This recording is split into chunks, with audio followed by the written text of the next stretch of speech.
му интересно, на моя канал има видео какви тръби слагаме, какви чакъли. Значи долу-горе метъра с тръби с чакъл излиза към 160 лева.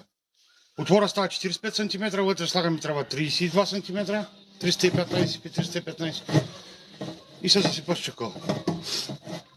Ние го правим той всичкото. Идваме, копаем, слагаме чакъли, тръби.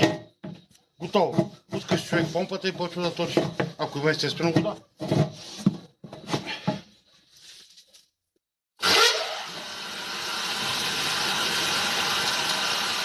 Някой ако има тръбите, не е проблем. 120 на метър. Тръбите ако ги има, не е проблем никакъв.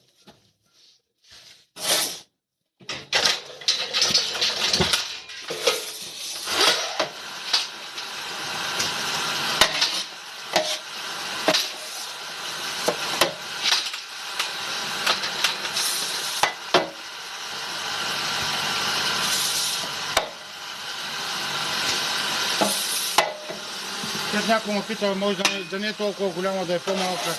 Викам, то по принцип всички хора искат по-голяма.